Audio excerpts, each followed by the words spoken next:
Hello and welcome to the Last Word on Spurs. We are, of course, your multi-award winning Tottenham Hotspur podcast. We are in a brand new era. We've crashed through the front door. Just as everyone thought we were going to get a quiet international break, Tottenham say no, quite literally, from the top. And on that, we have got a top-tier panel that are going to guide and steer you through Daniel Levy's exit, inside as to what is coming next for Tottenham. And everything combined, it's an iconic show, so keep liking, keep subscribing out there. I'm joined by the right-hand man that started this with me, 7-8 years ago. I think we've both aged during that time. Someone's seen off 5, Chairman. I've just seen off the 1. Back alongside me for more. Jason McGovern is back. How are you, Jason? Lovely to have you back alongside me. Yeah, evening all. I hope you've had a good weekend. And I've been watching Rory win the Irish Open today and a brilliant game of cricket. So away from Tottenham, perfectly, mate. But it's nice to see you're on time tonight, Ricky. We try. Nice to see you've actually turned up, bang on the dot. It's a new era. I can't promise it's going to continue like that, but new era. It's part of a new era. Let's hope it's a new era here. On that point, we are going to encourage those for actually watching the show live for the caliber of guests that we've got on for this show that we've pulled together.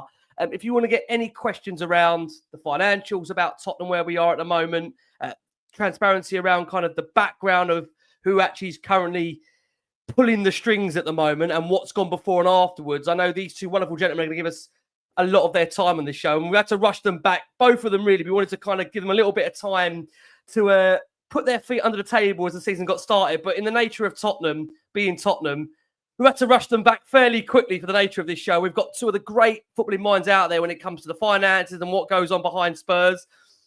This man, I was with him last week at Spurs. He called me dramatic. I'm still dramatic. Adam Osper's back. Ad, how are you?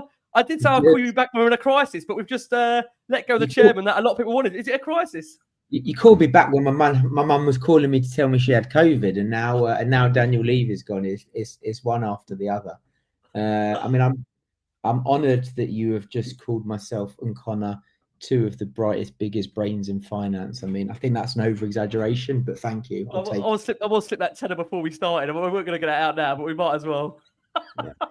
Listen, joining guys back on the show, we've got wonderful Connor over at Levynomics 1882. Connor, lovely to have you back here. Sorry it's so soon, but Tottenham have called and you picked up. Thank you so much.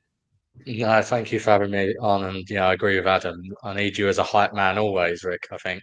But yeah, thank you for the introduction. I also need a new Twitter X handle, obviously. I haven't changed that yet, so it's still Levynomics at the moment, but we do need to change that. But yeah, good to be back on, mate. Bless you, mate. Listen, we're going to get the suggestions coming through. Send them through and we can see what we can do for Con. Can we get him a new handle following the departure of Daniel Levy? Like I say, quite incredible. We're reflecting on that news out there. For those that have maybe been buried under a rock in the last week, like we've said, 24 years, 13 managers, 2 trophies, a state-of-the-art training complex, an incredible stadium, but 16 managers we went through, 16 semi-finals, 7 finals, only 2 pieces of silverware. Daniel Levy, whether you want to believe, stepped down or was stood down or pushed down those stairs, leaves Tottenham Hotspur as the chairman after a quarter of a century. We'll give you a roundup in terms of what we've heard over the last 24, 48, 72 hours since Daniel's departure. There's been sources close to the Lewis family that have told Sky News that generations of them support this special football club and they want what the fans want. More wins more often. This is why you've seen recent changes, new leadership, and a fresh approach. And it's understood that Daniel Levy's Tottenham Hotspur exit reportedly is set to coincide with significant fresh investment into the club through the Lewis Family Trust. And ENIC are to help develop their aim of sustained sporting success. Now, there has been reports over this weekend that over 100 million is scheduled to be pumped into the club to press ahead with ENIC's desire to make sure Tottenham can compete on all 4 fronts. And that is obviously one of the reasons why they told us in the summer there was a change in manager. A source close to the Lewis family has insisted absolutely Levy's exit was not part of a plan to sell the football club. And that is being made very, very clear, actually, in the timing of this show. A lot of things coming out right now that Tottenham are insistent the club is not for sale. And also on that point, which is quite interesting, which Connor very kindly gave me a heads up beforehand, we are expecting an imminent announcement, actually, from a vehicle controlled by Amanda Staveley, the former Newcastle United FC joint owner, where they are expecting an announcement to suggest that there does not intend to be a formal offer made for Tottenham Hotspur amid the heightened speculation in the wake of Chairman Daniel Levy's exit. So a vehicle controlled by Amanda Staveley, the former Newcastle United FC joint owner. We are expecting a statement imminently in regards to them insisting they will not be making a formal offer for Tottenham Hotspur Football Club. And, you know, that seems to be the line at the moment. Not for sale. There are suggestions, in fact, that there may even be the opportunity to look back on the case of having a stadium naming rights plan put together. We'll be certainly talking to Adam about that because, again, that's been one of the things over the last God knows how many years that, you know, it appeared to rear its head. It's been pushed to another side. So we'll be talking about that. And I think, like I say, on this show, we'll be getting to know a lot more about Tottenham's new owners or ownership model. That will be something to come on to on this show. But as let's open with you. You know, it's been a crazy last few days in the Spurs sphere. Give me your initial reaction to Daniel Levy's departure, and then we can come on to, of course, what it means next for Tottenham. So like shocked and not shocked, because I think I've sort of spoken to you about it, and I think I've spoken on here before that I've heard there's been rumblings going on for a while. So you know, from what I understand, Peter Charrington. So with Joe Lewis stepping back and his children taking over, specifically his daughter, her and Daniel didn't get on particularly well.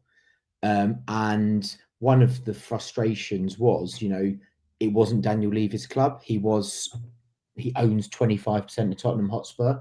It's ENIC or whoever it might be. So I think it was Peter Charrington has been in the club for nearly a year now, taking a look at what's been going on. They've obviously been very happy with how Spurs performed off the field, but they've not been happy and wanting to understand to improve the performance on the field.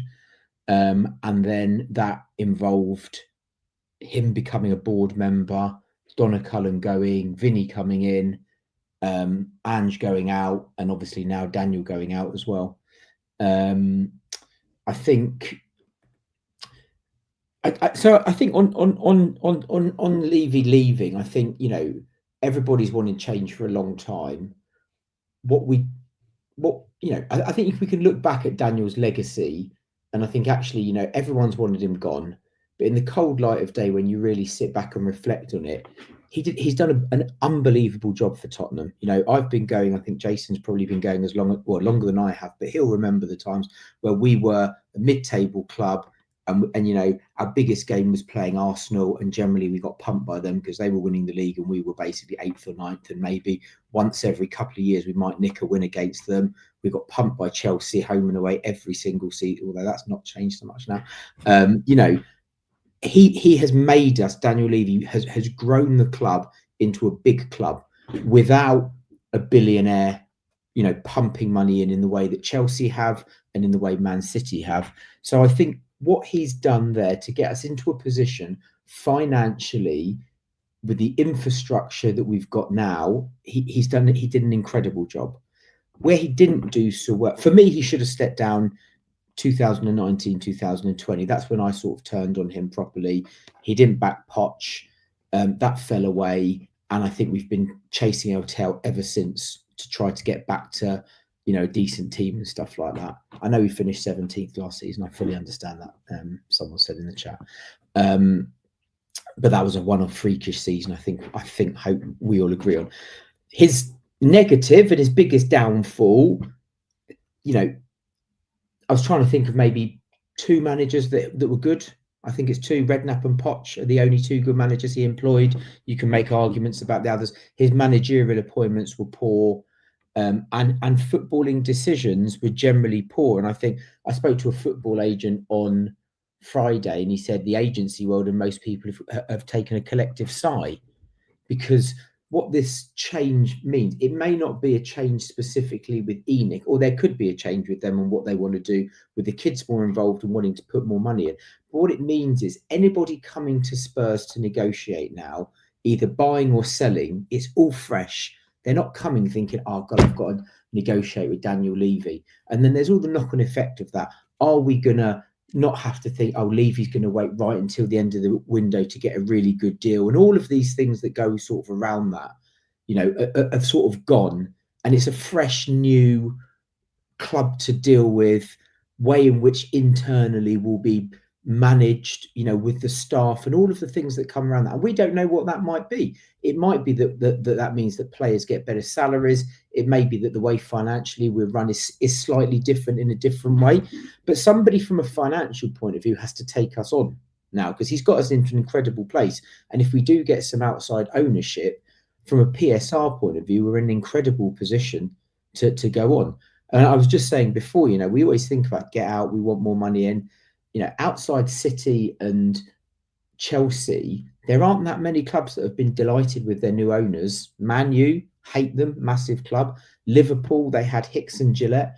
They absolutely hated them until they got the new owners in. And then there's been many owners that have basically ripped the arse out of clubs and almost bankrupt them as well. So, you know, he has done an incredible job to get us in that position to be taken on. And that for me, that's why I should have gone in 2019. Around that time, Tottenham had become too big a club for the current structure that we had, and we're only making those changes now. So, yeah. Can I say one other thing, Ed, before I hand to Connor? I think one of the fascinating things you said on Last One on Spurs, God, you said it the last 2 or 3 times, is that your own personal business you work in has grown considerably. I mean, you give us that line, that time and time again has changed so much in that time, whereas at Tottenham, it never changed despite having, again, the growth financially. Yeah, so the company I work at, I've been at 11.5 years. When I joined the company, we were a wealth management firm, 20 financial advisors, 3 billion assets under management. We're now 250 financial planners, 65 billion assets under management. So the trajectory of growth of the business has been like similar to how Spurs have grown. And we're on our 3rd different CEO and board. And as we've grown every single time, we've changed the board to deal with people who can deal with mega businesses, maybe taking it to IPO or a big PE sale or whatever it might be. And Spurs have never done that. They've been running the same way. And we became a juggernaut in this 2019-20. And I just think it was at that point where it needed this change, basically, which is what we've hopefully got now. Yeah. I think it was also interesting, Con. You know, something I was thinking about the other day, actually, after we recorded the show from his exit, was that, you know, when it comes to even talent spotting, we've let so many amazing people go that you wonder if we kept hold of those people, how much would it have maybe helped us? I think of John McDermott now, probably the brains behind England to some degree. Paul Barber, you look at him as an individual, what he's done at Brighton and how he's well thought of there. Damien Comolli, still, you know, again, people have different things about Damien Comolli, who he did and didn't sign, but he's seen as one of the most intelligent football administrators in the game. You know, again, like Adam said, we've made a lot of mistakes in terms of managerial appointments, but we've also made a lot of mistakes as well when it comes to letting people go that could have really been fundamental in moving the club forward. So, I mean, what's your reaction to it, Con? Like I say, for a lot of people, it's still sinking in, because for many youngsters out there would have only known Daniel Levy as being the chairman of this football club. And also, I think, you know, Paul made a great point we had on Thursday, is that it almost become Levy's Tottenham. The culture of Tottenham was Daniel Levy as such. So what's your reaction, Con, to his departure? And we'll come on to what comes next and how the model works and what the future looks like. But your reaction to it, Con, for you? Yeah, I mean, I agree with some of what Adam said. I think disagree with some bits, but I agree with some bits. I think, look, I think you could see that the writing was on the wall a little bit in terms of the way that they were going to change the structure, right? Because Charrington came in March. He was quite clearly, you know, put on the board to represent the Lewis family's interests. With Vinay then being hired in June, it was a very, very odd structure to have an executive chairman and a CEO, because just by nature of the sort of things you'd expect those 2 people to be doing, it sort of overlaps. And so I never quite got how that was going to work. But what I expected to happen, to be honest, ahead of any sort of full sale takeover, we're going to come on to what that might look like or what that might mean, is, you know, Levy would be moved into a non-exec role. You've got this slightly odd thing right now where Levy has been moved out of his executive chairman role, so he's lost, you know, 3 million plus in salary each year. But equally, at the same time, he also has been given no role on the board either, right? So there's no one representing Daniel Levy's interests in terms of the way that the football club is run. You've got Charrington representing the Lewis family's interests, and then you've got Vinay doing the day-to-day stuff. So the governance structure is a lot more akin to what you'd expect for a business of this size, i.e. having a CEO running the day-to-day in Vinay and then having a non-exec chairman in Charrington who sort of oversees the governance, and he's effectively Vinay's boss and could replace Vinay at any point if he thought that he wasn't doing the CEO job to the required standard. But for Levy to get pushed out of that role, but also not even given a non-exec role, I think is slightly odd, because although he is he's a minority shareholder, effectively he owns 25% of Tottenham via his sort of 29-point-something% ownership in ENIC. But so this is why, to me, that seems a little bit odd. These stories that are coming out now where they say, Daniel didn't find out until the day that he was leaving, that he was going, I don't believe for a second, because that's just not the way that in the real world these things work. And there's absolutely zero chance that someone who owns over 25% of Tottenham, plus has been there for 24, 25 years, gets told he's leaving that day, put your photos of your family in a box and walk out of the Lily White House. It just doesn't happen. We're not getting rid of, Doris the tea lady here. You're getting rid of someone's moving on who's, as you say, has been Mr. Tottenham all this time. So that story is complete and utter nonsense. Don't believe it for a second.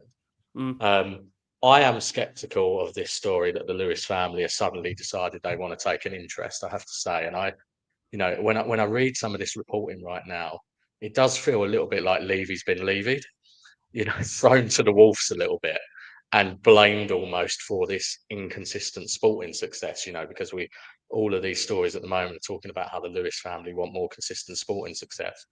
And, I would urge them to maybe have a word with Dad rather than work with what Daniel Levy's done during this time, given that Joe Lewis was the one holding the purse strings and decided to only invest an average of £5 million a year for the 24 years that ENIC were in charge. So, I think although my Twitter name is Levynomics, and I think Levy's got a number of faults, and there's a whole host of things you can criticise him for, and Adam's spot on. I think one of them being, every negotiation being a war, and the bridges he's perhaps burnt, and maybe his micromanagement with some of those people that you mentioned in terms of, that never quite made it at the club because there was that personality clash. He definitely takes that on the chin. But I don't think what anyone can deny is that he's done an outstanding job for ENIC as well, right, over this period. He has grown it from an original investment of 90 million all in to a business that's now worth 3.54 billion. So to me, it seems odd. I'm not sure how much I believe that there's been this sort of family feud, and we'll come back to it, I'm sure, but just because of how interlinked the families are. I also don't think there's any interest in, them pushing Levy to the side, because there's a real key point in that he owns over 25%. That 25% is a bit of a magic number, right, in terms of him having to be cooperative in terms of a sale. If he owned less than 25% of Tottenham, there's a number of actions that the Lewises could take to help force him to sell his shares. Once you start owning over 25%, it's possible, but it's a lot more difficult legally.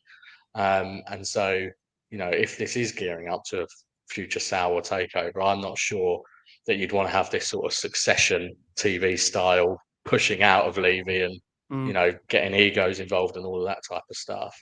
But yeah, it's a lot of news to take in. There's going to be a lot of stories over the next few weeks, I think, and it's going to be interesting to see how it plays out. So if I just come on just a couple of bits. Yep. From what I've been told, I'm not saying that all of a sudden the Lewis family and ENIC are desperate to they want out. They want to sell the club. But you think that's still the case? They want to sell the club. But where the difference is in them having interest in this is Joe had no interest. Right. He wasn't involved at all. Daniel ran the club, and that was it.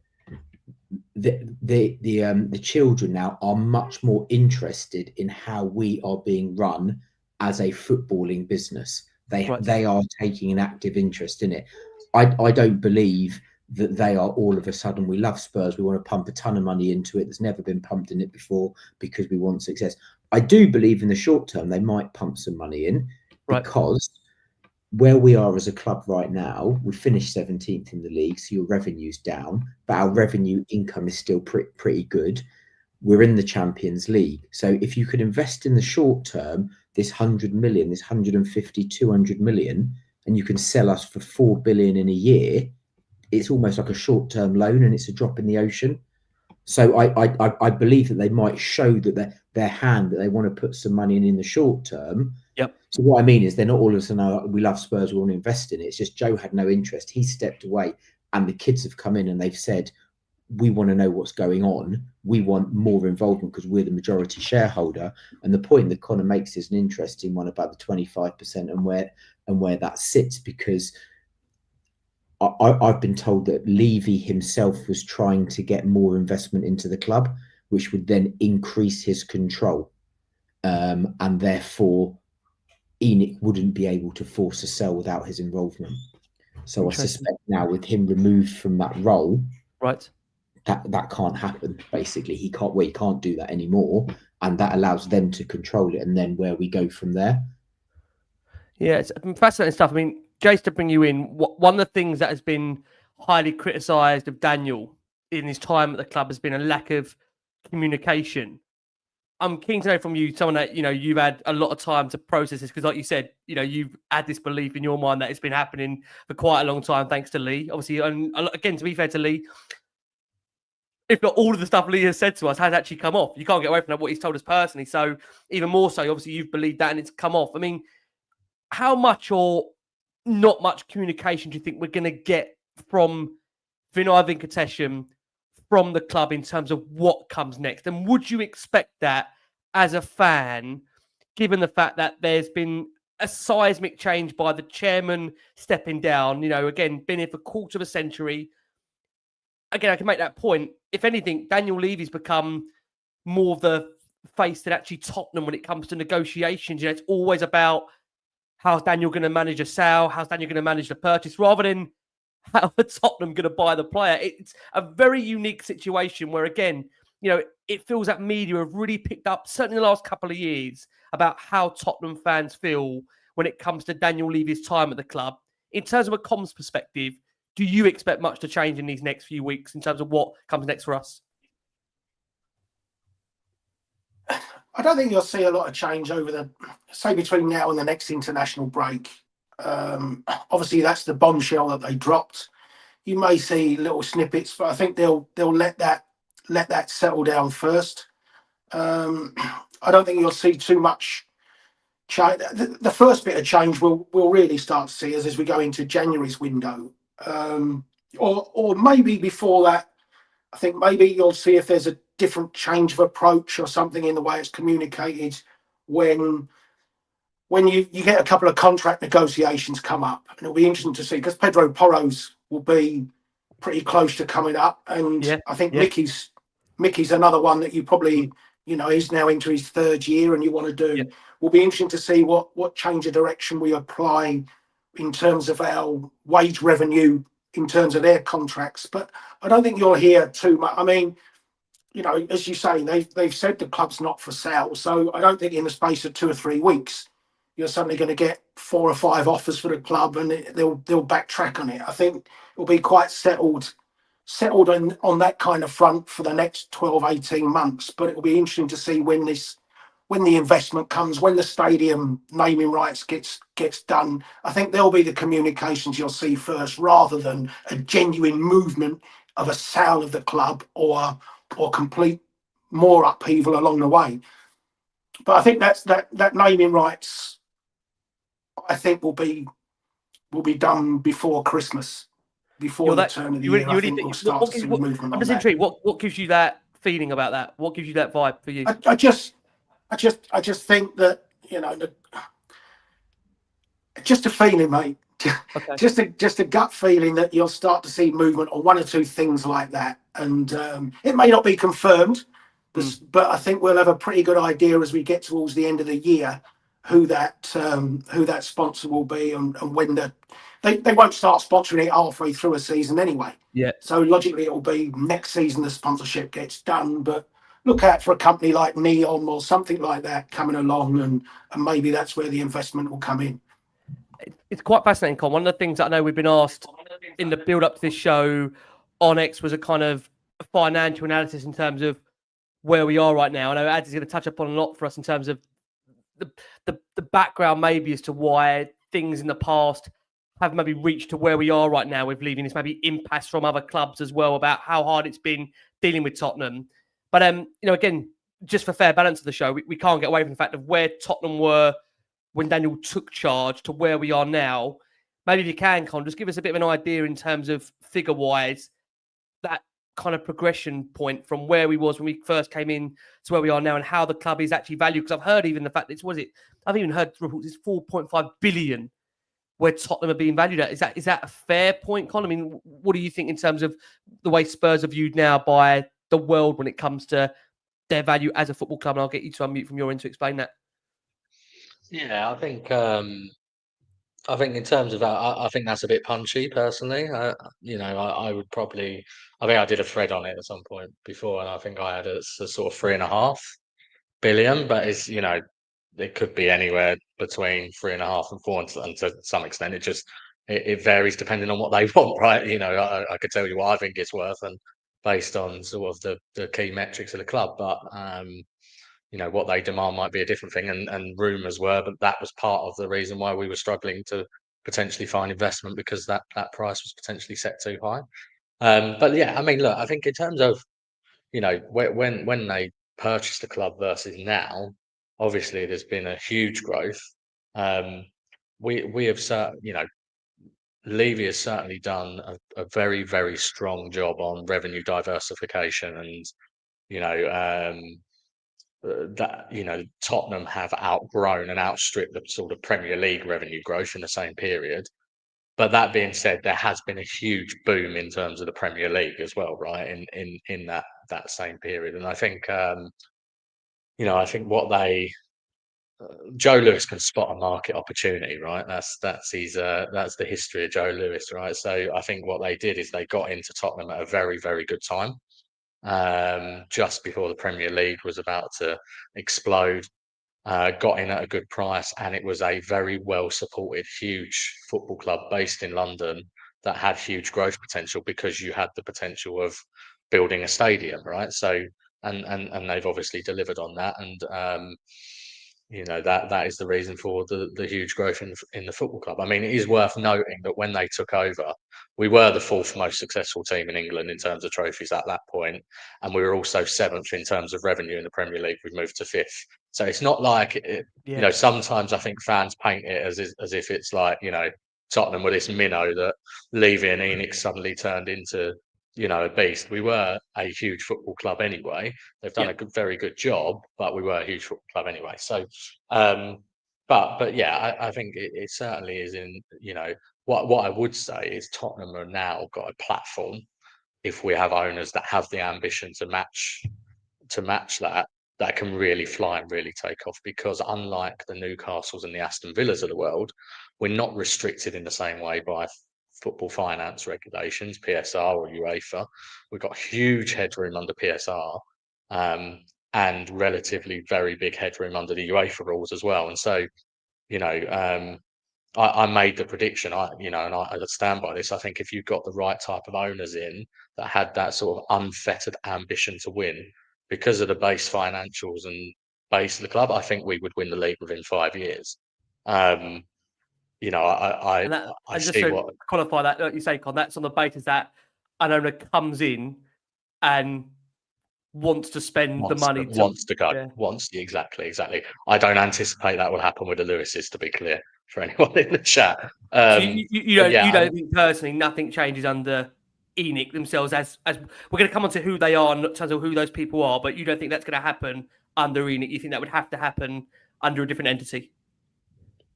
I think that's right, but I've got 2 theories on what's going on right now. I mean, one is, I don't personally believe, just based on the sort of facts that are there, the real facts rather than this what's being reported, that that the club is not up for sale or is not seeking investment. I just don't believe it. I 2 years ago when we reported our accounts, we actively said we were seeking investment at that time.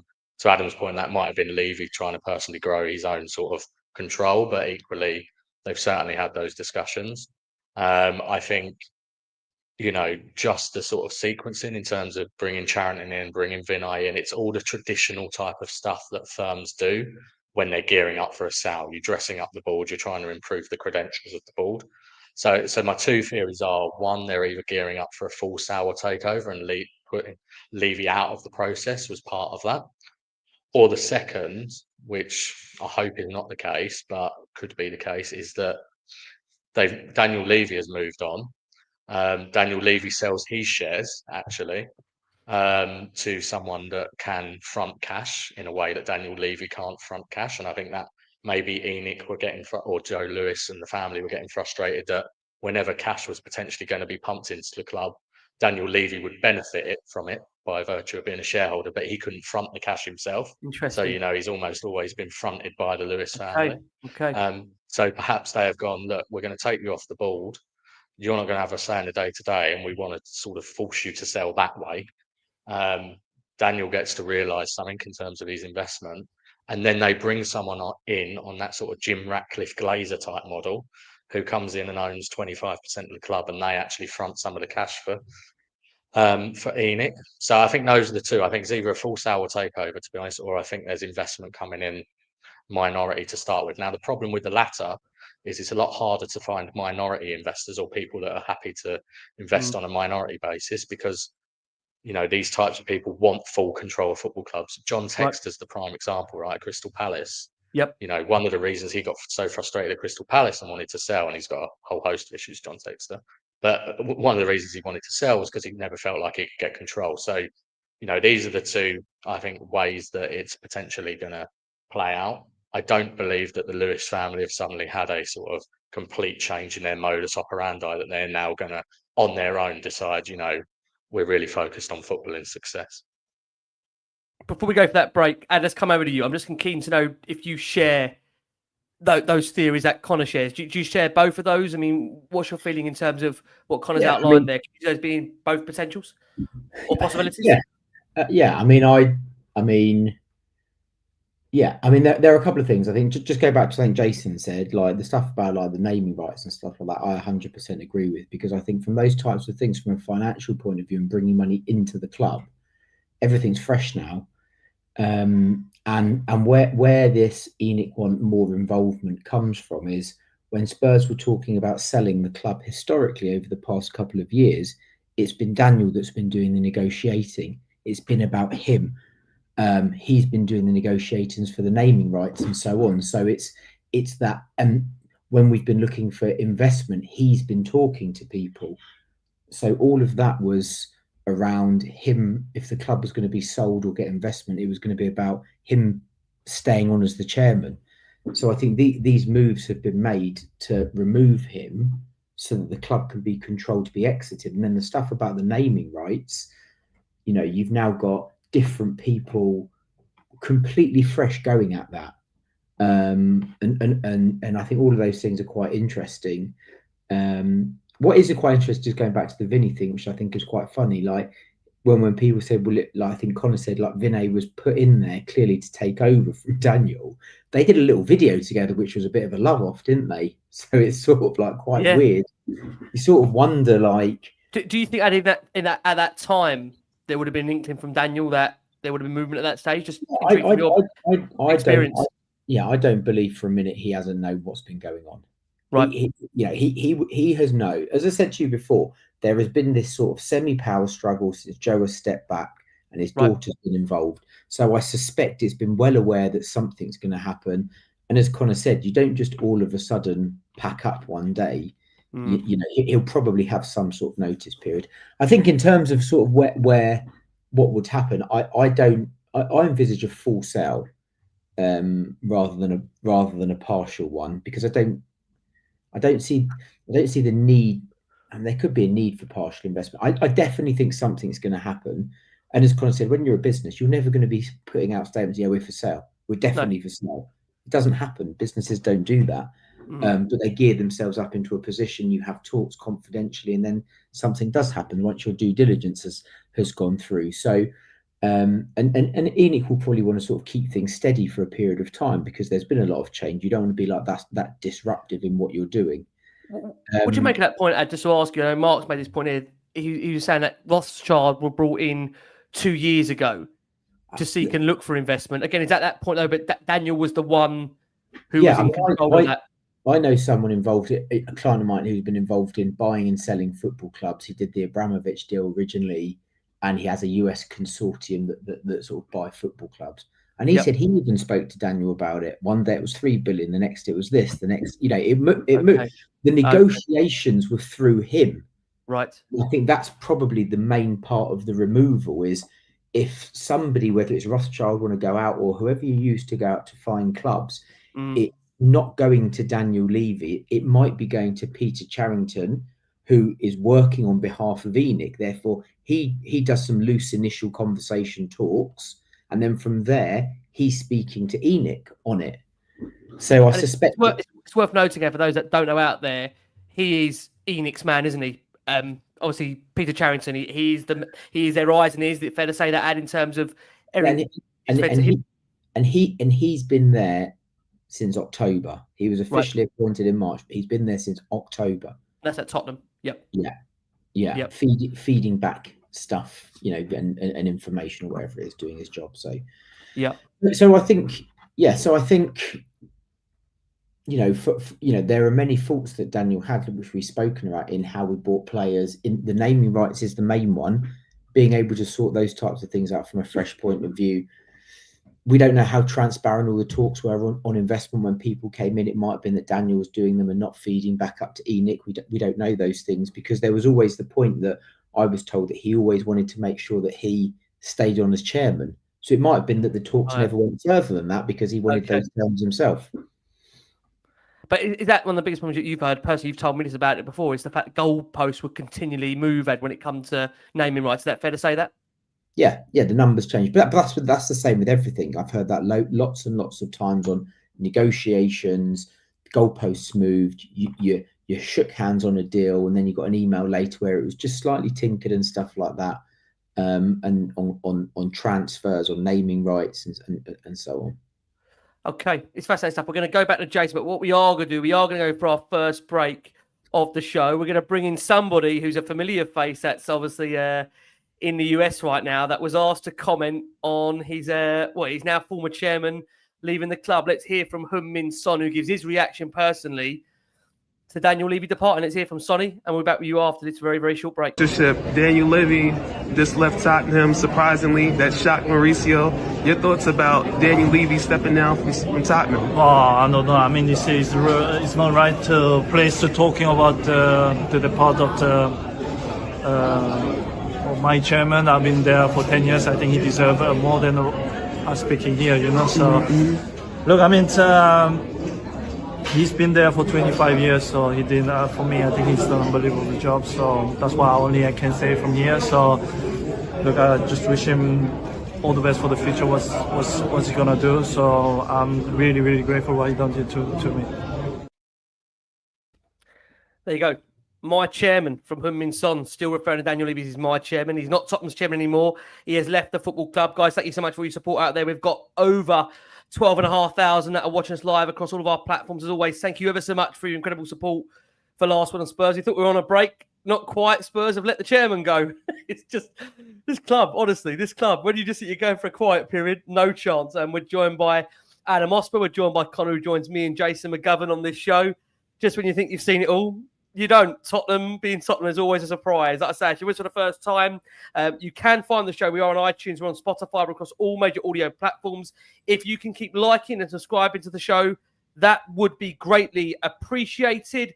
We will go through some questions at the end because we're getting a lot of questions through for the guys here. Like I say, if you have got a question you want to ask Adam or Connor when it comes to the financials or the background of Spurs, like I say, Adam's been quite privy when it comes to knowing how Spurs have operated over a number of different years. Connor from the financials is great as well. And I know many out there kind of maybe want to know, well, who are these new, I say new, they're not very new, but who are these people that are now going to be maybe overseeing the club, whether it be a small period or a long period. That's the fascination. We'll come on to those people and the way that actual tree looks like. But it's interesting, Jason, isn't it? I mean, you touched upon there the fact you think that potentially we might see a naming rights deal fairly quickly. Is there anything else you think we might see change imminently, or would that be the only thing? Because it's quite interesting. The boys have rightly said there, no one advertises the fact they want to sell. So, I mean, do you expect any more immediate or near changes in the future when it comes to ownership or anything directly corresponding to that? It may well be much further down the line, but I think in terms of the season coming up, I still think ENIC will be in charge come the end of the season. Put it that way. I don't think you'll see a huge shift over the course of the next 12 months. I mean, if there is a genuine sale that will come to the table or something, it doesn't happen in the space of a couple of weeks. So, and they've been so vehement that the club's not for sale. I don't see that changing, like I say, for the next 12 months at least. But 24 months down the line, it might well be a different picture. Is the new interest from ENIC? There's the quote, isn't there? We want to win more and we want to win more often, or whatever it is. How quickly would they get bored if that doesn't happen? So, I'm not certainly suggesting that they're going to be here for the next 5 years, but I certainly think for the next 12, 18 months, they'll be in charge, and then we'll see where we go from that point. Yeah, I mean, again, it's quite interesting. There has been that story run, I think, by the Telegraph that insisting that Daniel Levy's son, Josh, is going to be staying for now. Well, I'll come on to that with the boys. I mean, let's bring in, for those that want to know more about the kind of, I say the family tree, but the way they're going to line up now. Like I say, we've got two different graphics we're going to share on the screen. We've got Connor's one here as well with the Lewis Family Trust and Daniel Levy plus Family Trust. So Connor's very kindly divided that for us. I mean, Con, maybe if I hand over to you, you can maybe explain how the family model works, and then we can give everyone an overview in terms of who maybe is going to be the big players in this field when it comes to knowing about sales or what will happen next. If I hand over to you. Yeah, sure. So for those that are watching the video version, they can obviously see the graphic on the screen. So the Lewis Family Trust arrangement's been in place since 2022, right? So obviously Joe Lewis had a whole host of stuff going on. So he moved his ownership into the family trust. He's not actually a beneficiary of that trust himself, so it's all his family. We don't know who exactly out of his family are the beneficiaries, because that trust is based in the Bahamas. And then Peter Charrington is sort of the person named on the trust. He's not a beneficiary himself, but he's the one who sort of runs the operation of it, hence why he's sat on the board as well. And then separately to that, you've got Daniel Levy's interest, which is 29.88% of ENIC. And again, he's structured it so that he holds it in trusts, probably for tax reasons. But the distinction with that one is it is actually in his name plus his family's names, whereas for the Lewis Family Trust, Joe Lewis is completely excluded.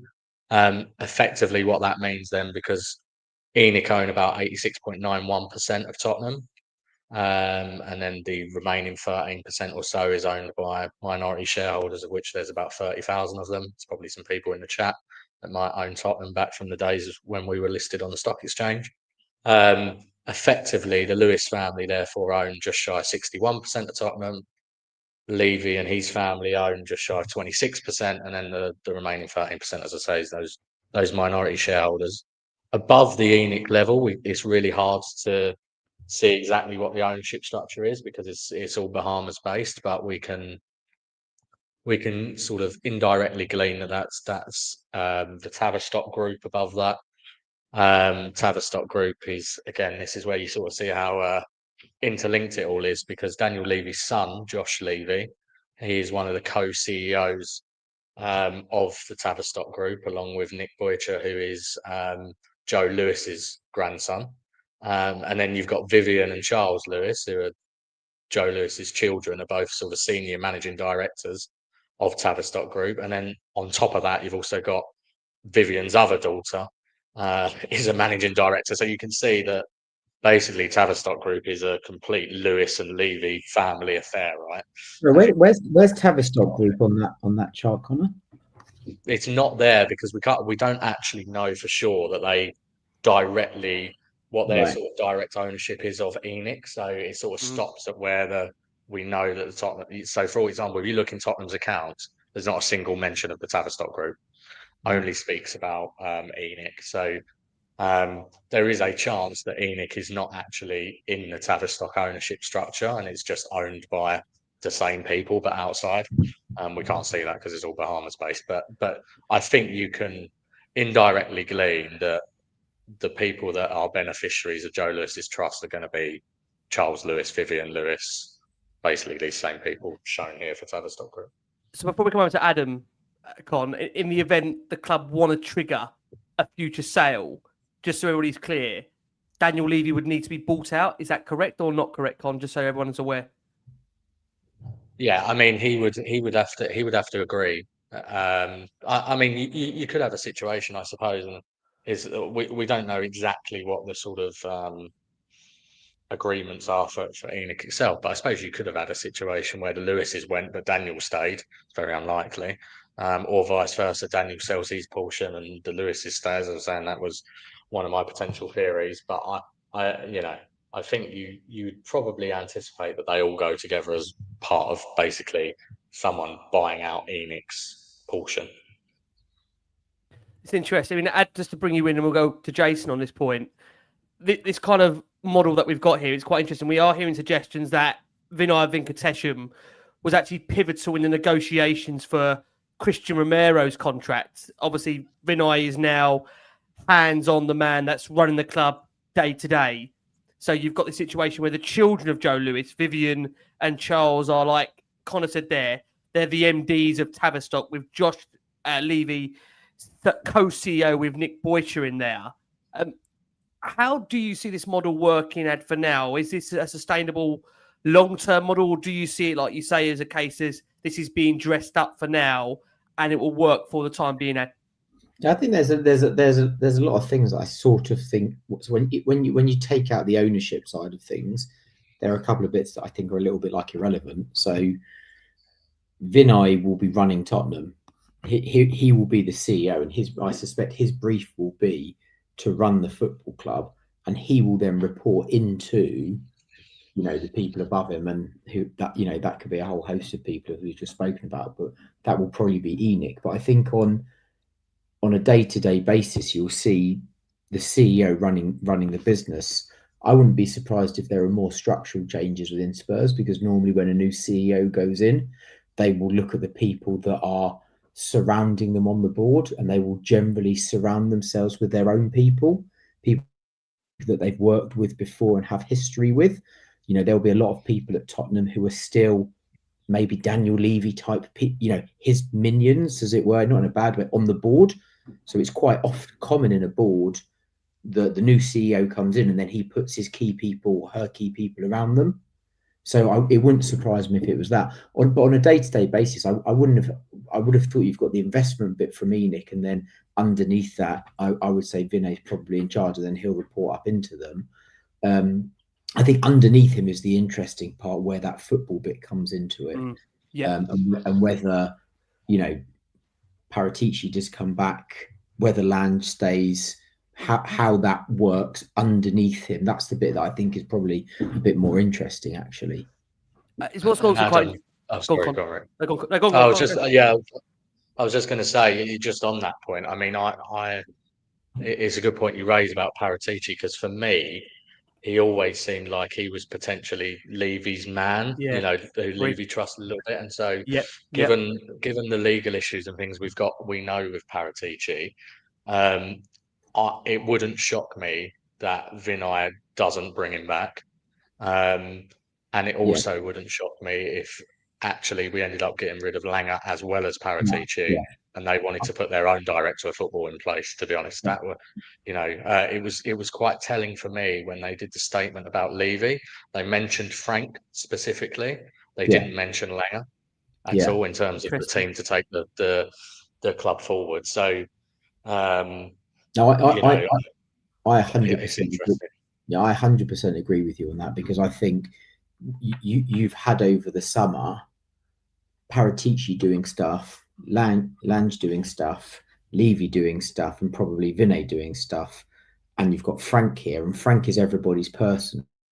So all of the people that are involved in Spurs now, Frank is their man. And he's even said we need to work out that structure. So again, it wouldn't surprise me if one of the things that Vinay looks at in his role as CEO is how do we improve that dynamic of that sporting directorship role team between him down. And I think that's where, for me, that's the stuff that's refreshing and interesting with Levy gone, because I think, you know, Levy probably went, all right, I'm going to get a director in, bang. Whereas you've got somebody now that can just look at it completely fresh, and probably Vinay and Frank might even like be the people that are actually involved in that. Yeah. I mean, Jace, question here I want to ask you. This is from Barry Coys. Thanks, Barry, for the question. He says, do you think Daniel was the scapegoat? Joe Lewis probably controlled the purse strings and most likely the player wage structure. And we'll come on to the boys about the wage structure in general. But, you know, this is the thing, isn't it? That the one thing in the last, definitely since I'd say 2019, reaching the Champions League final since then, is the one common thing is that when everything's gone wrong or something has happened, it's always been the immediate focus actually on Daniel rather than actually above him, who does control the purse string. So I wonder, do you think Daniel, now no longer here, when you look back in hindsight, was he the scapegoat for a lot of what was actually above him in terms of the fact he didn't have control over the wages element to it, the transfer budget? What do you make of that, Jace, that question? I wouldn't say he's been the total scapegoat. You know, they've obviously allowed him up until 12 months ago to pretty much have free reign at running the club. So, you know, I'm sure they've gone along with his decisions. They've never looked to change anything that he's done in the previous, God knows how many years, 20 years or whatever. So I'm not so sure scapegoat's the right word, but they obviously definitely want a change in direction, and they obviously genuinely feel that he's not the man to be able to do that. And he definitely isn't the man to be able to do that. So they've taken that decision, but you're right. You know, I mean, Change for Tottenham have always talked. I mean, their whole campaign wasn't just for the removal of Daniel Levy; it was for the removal of ENIC. Let's not forget that. So Daniel's going doesn't necessarily, you know, we still need to see what changes ENIC will genuinely do. Will there be a loosening of the purse strings? Will there be a total change in the way the clubs run? You know, are those words, we want to win more and we want to win more often, is that just, you know, a sound bite that sounds good, but we still need to see the proof in the pudding of that. So scapegoat, no, but he's run it in the way they've wanted to. They've not shown any interest. Maybe now they're starting to see the need to change. Well, it's quite interesting. You bring up the fact of interest there. And again, that's one of the questions that we've actually had in from, a listener viewer here, where they asked the question. I mean, difficult maybe to ask you about this ad. This is from Mark Da Silva, who says, do we think the new board has the club's long-term interest at heart? I think the key thing to say there, Mark, is it's not a new board, is it? It's, you know, the same board we've got now, but with all due respect, Daniel's departed, but yet it appears the children are taking more of a keen interest at. Is that how you'd see it right now, or anything different to that? Look, the board will be, the board of Tottenham Hotspur will be run by Vinay. That's the board of the club, right? And I think, you know, that they obviously their role is to have Tottenham Hotspur's best interests at heart. So that's their job. That's what they're employed to do. We don't know what remit Vinay has been given. It could be to maintain the stability of the club financially for an exit, or it could be, you know, we are going to invest to spend money. I think, I mean that's their role. You know, their role is to have the best interests of the club at heart, and hopefully that, you know, that's what they're doing. And I think where we are right now is, they're either going to be two things are going to happen, right? Three things could happen. They could just be lying and they're not true to their word and they're not really going to invest in us. Right. Or they're going to be true to their word and pump some money in. Because look, for them, if they're thinking, right, we want to sell this club, they need to pump some money in to get us up in and around that top six. Because of the way 2 or 3 or 4 clubs spent in the summer. Yep. If they want to sell the club, we can't be 16th again. We have to be up there. We have to be in and around Champions League and all of those things. in order to make our, increase our revenue, increase our profit, increase our success on the pitch, which is why you might have seen them actually investing in some top players, because obviously your assets as well on the pitch contribute to the marketability and the way in which you can sell your business. Historically we had, a Harry Kane and a Son there. So you had Son, who everybody knows is the David Beckham of South Korea, and you had the England captain as your golden boy. So then as a marketing tool on the pitch, you had, those great players. Sort of with Son going, we're left a bit. So that's maybe why they've sort of gone for a few more stars like a Simons and so on to sort of raise that profile. I think just going back to the question you asked Jason about whether Levy was a scapegoat, I don't think he controlled how much we spent on transfers. I think that would have been agreed with him and probably ENIC. They would have set that we're going to spend 50, 100 million. Within that, he would have had the controls as to how we spend that money, who we spend the money on. And you mean also on the wages as well? Do you think the wages element to that? I reckon that would have been a Tottenham thing and a Levy thing. And it might have been that his bonus was based on the profitability of the club.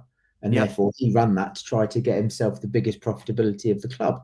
It might be that we increased that wage to turnover ratio because actually, that's less of an important thing if they want to exit for a multiple. But I think the interesting bit is once the money comes down as to what they've got to spend, that's the bit that's new.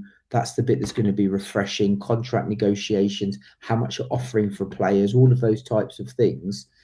What we won't know, I suspect, is whether we're just going to pay that extra 3 or 4 million, whether that's a Levy thing or an ENIC thing. That's the fascinating to it, Con. I think Jason actually mentioned in his intro, we have got players that are due up fairly soon in terms of renewal of contracts. Like we said, Pedro Porro's one. They have to keep an eye on him. I think he's going to, like you said, Jason, they said it was into the final 2.5, 3 years of his contract. Again, we look at players that I don't believe. I'm trying to think of main players that we've got now. You'd argue, would they look? I mean, Bentancur's another one. Bentancur's contract has been suggestions that Tottenham want to keep him. Frank Sisman is an important player. We've had no update as to where we are with his contract. It's fascinating. Kulusevski, maybe another name you wonder what are Tottenham going to do with him. When he was at his peak, is he a player that would give you quite a lot of money to cash in on? That's not me saying I want to sell Dejan Kulusevski, but I'm fascinated. I mean, do you think we're going to see some potential big things happen in these next 6 or 12 months when it comes to negotiation of current contracts? Because I think Jason made a great point. People might be looking at the January transfer window. The problem Tottenham have got is, Jason's made this point, because of the squad registration and the difficulty around the Champions League, you can't just go and buy 5 players. You've got nowhere to put the 5 players. So this is maybe something you look at in terms of maybe next summer, what they're going to do when it comes to the market. I mean, what do you think you'd hope to see Tottenham do that would give you maybe belief that things are changing here? Yeah, I mean, there's the point with the current contracts that are up. I mean, I do think this summer, to be fair, and we spoke about it a little bit when we've had our various conversations on the window, there was definitely an uptick in terms of the type of profile of player that we were targeting and got over the line, and certainly those 4, in Kudus, Paulinho, Simmons, and Muani, there would have been, they will go into our top paid players as well. So there's been a bit of a change in terms of the wage profile of those. But I would say, reflecting on the summer, I wouldn't say that the net spend or the amount that we've spent on transfers is particularly different to the way that we've operated, in terms of transfer spend for the last 4 or 5 years. We've spent it a lot better, I think, hopefully. But the actual quantums are not particularly different. So I wouldn't say that necessarily implies to me that something is changing imminently. January is a tough month, as we know, but I think if we saw, for example, these rumours that we're going back in for a Savinho in January, if that was the type of deal you saw, which is what's being reported, which is what's apparently been reported, whether it happens or not is another question. But exactly. But yeah, I mean, it really is going to be next summer. I think the problem for me at the moment is we keep hearing about this 100 million or so that ENIC are going to potentially inject, which may or may not happen. It hasn't happened yet. It's been rumoured for a few months.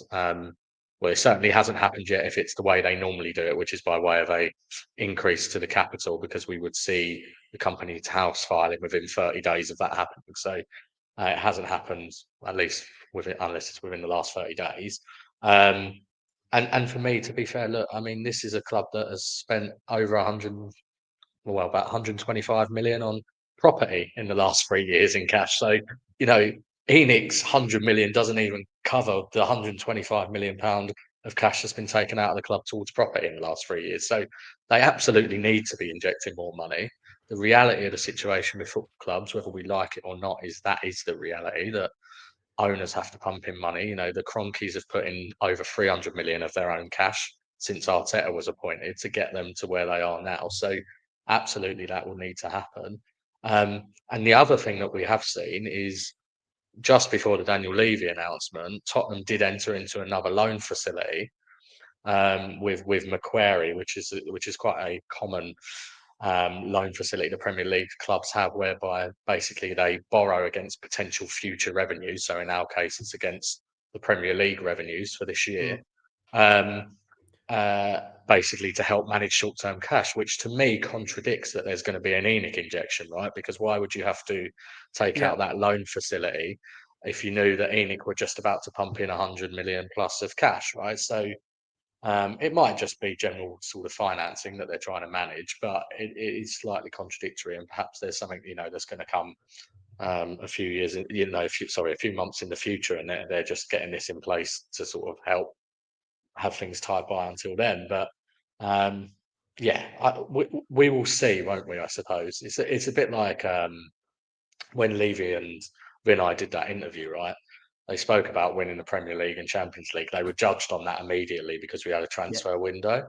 Yep. These rumours, all of this stuff ends up becoming public knowledge through the sort of Company's House filings or whatever, or change in behaviour that you can witness in the transfer market. So the proof will be in the pudding, as it were, and we'll see what happens over the next few months.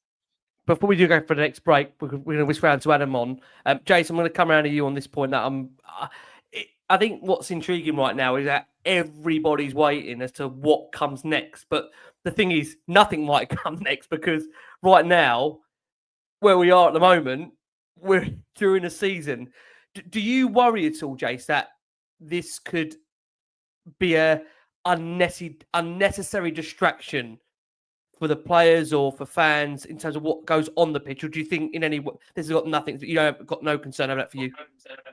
No, no, definitely not a distraction for the players. I wonder, I wonder if they're completely caught on the hop by it. And more my interest would be, how much did Thomas Frank know about it all going on when he was appointed? Because, like I said, I'm not saying we're in the nose or whatever, but Lee was adamant in our group that it was happening. So, and I mean, you and I, Rick, know how spot on he has been on everything for 3 years, right down to, like I say, when the famous Harry Kane to Man City was going on, and it was Harry Kane's gone AWOL.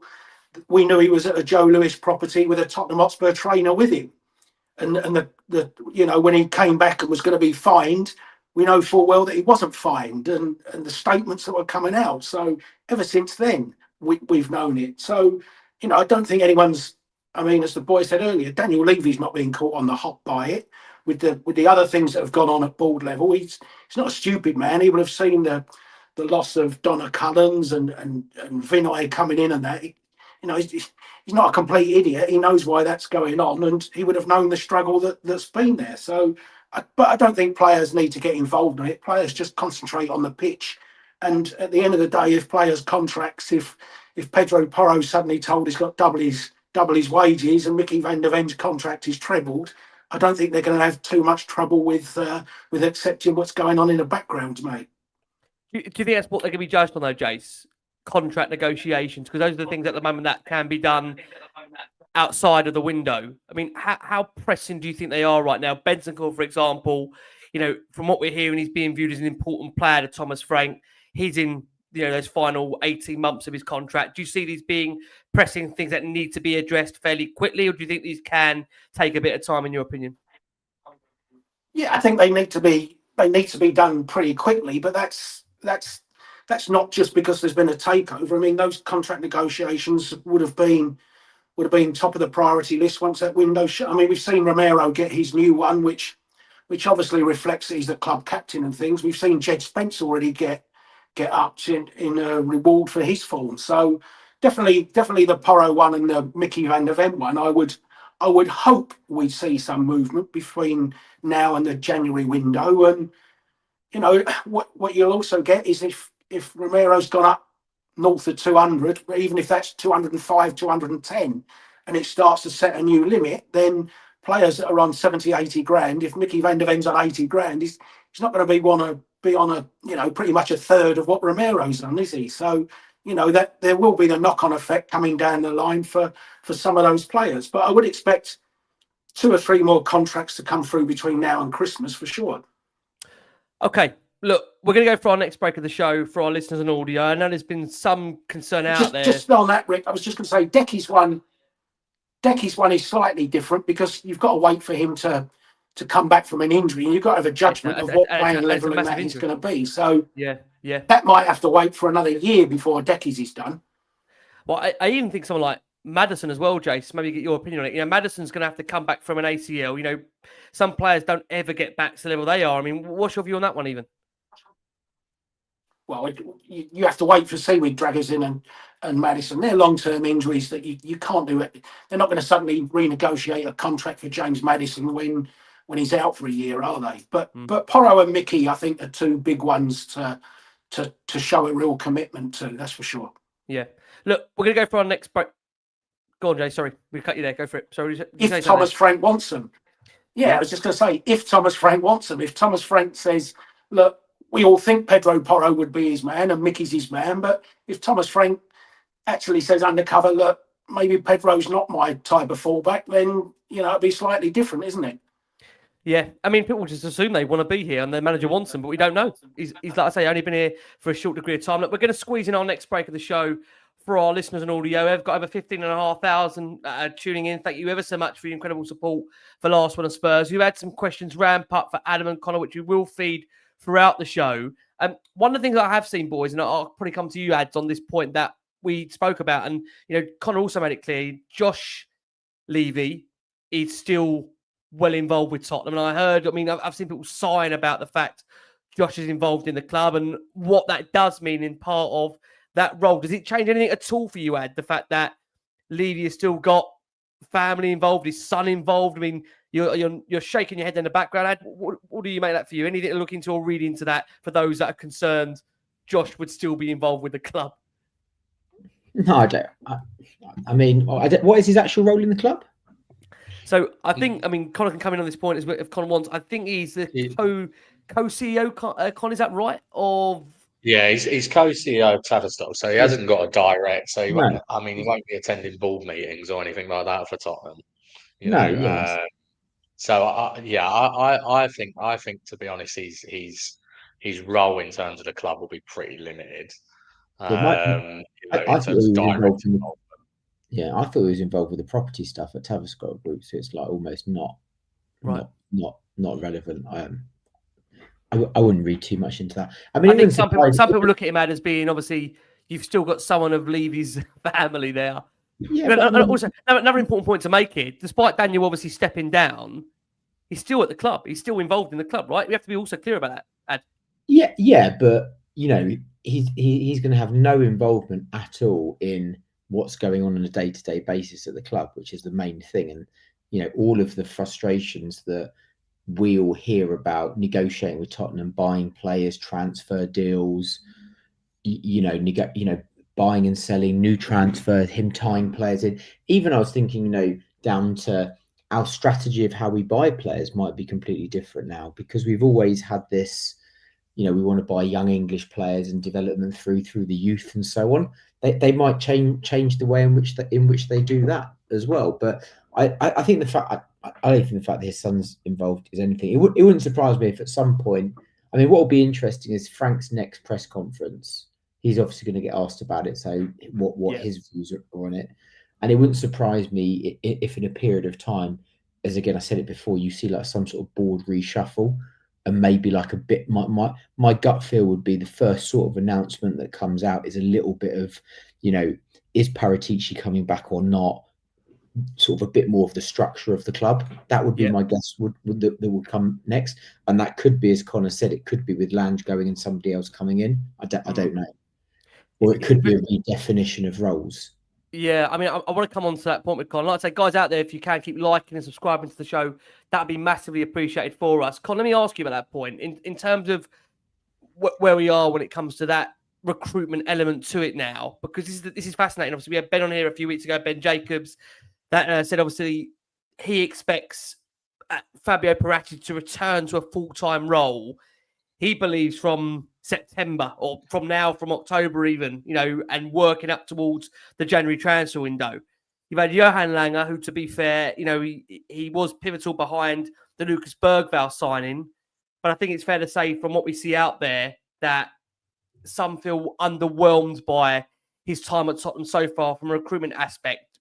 Would you be surprised now, given it was only a few weeks ago we're hearing Paratici's return, that would be vetoed at this stage? Or would you not be surprised on the back of this news? Because like we've all said here, and like Jason and we've all said, this move in the background when Levy's been going on for such a long time, this news about Paratici's only resurfaced in the last few months. He could be coming back. So wouldn't that have already been put into the melting pot, if you see what I'm saying? Connor, not necessarily. Yeah, I just wonder how much the journalists actually know what's going on, to be honest. I know they're friends of the show and guests that come on. No, it's fine. No, it's absolutely fine. Well, Jason, Jason will definitely feel the same on that. He'll say a lot on that subject. I'd be shocked if Paratici comes back now, given this. Really, you'd be generally surprised now if Paratici comes back, Con. It's that big for you now, Daniel Levy's departure.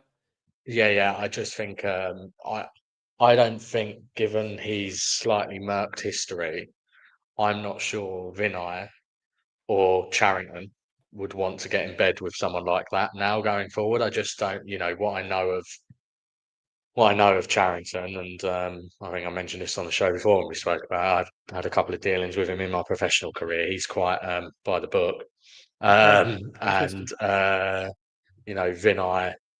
as well is I just can't see it, to be honest, and I just think that this might be their excuse to have a fresh structure and a fresh and make it completely fresh, so I can't see it. I also, to be honest, getting back to football a minute, I do think some of Paratici's credit is a little bit exaggerated. Personally, actually, I think it's a bit of a mixed bag, and I think he's painted out to be the Don or whatever else.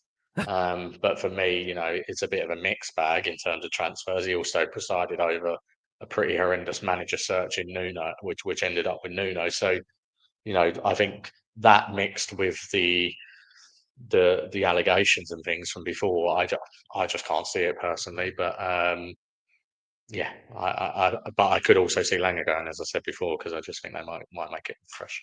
It's fascinating. You were massively. I could see you kind of also nodding there to Connor's point. And you actually said it, I think, first. The fact that you also think this is now a massive blocker potentially in Paratici's return by the fact Daniel was stepped aside.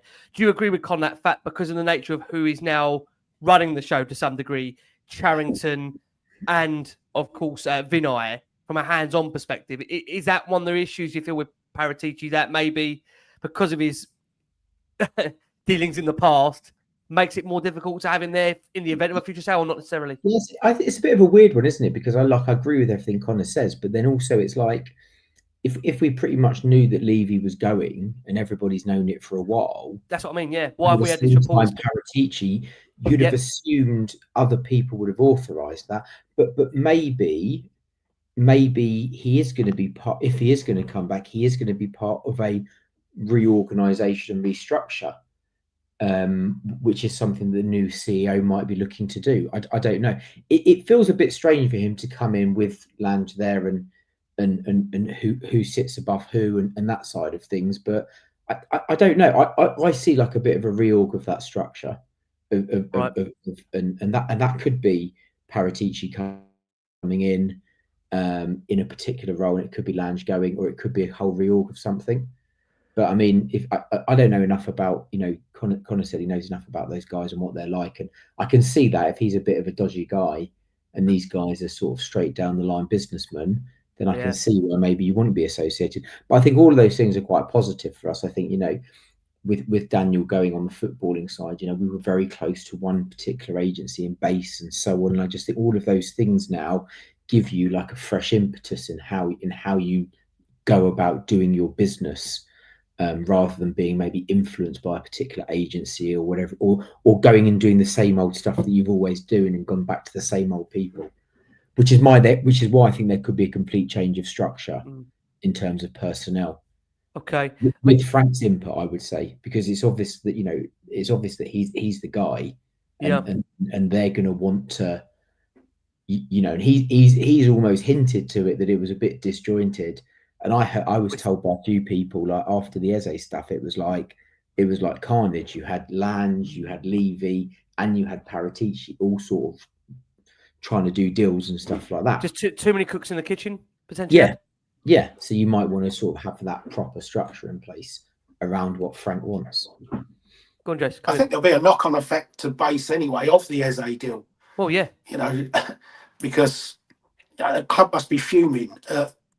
Effectively being led along the garden path for all that time, and base will have known what Eze's decision was, and that Eze wanted to go somewhere else. So even that, I think, has damaged the thing. But as Adam says, if we're not dealing with, if you take Daniel Levy at the negotiations, there may not be so much stuff done with base anyway.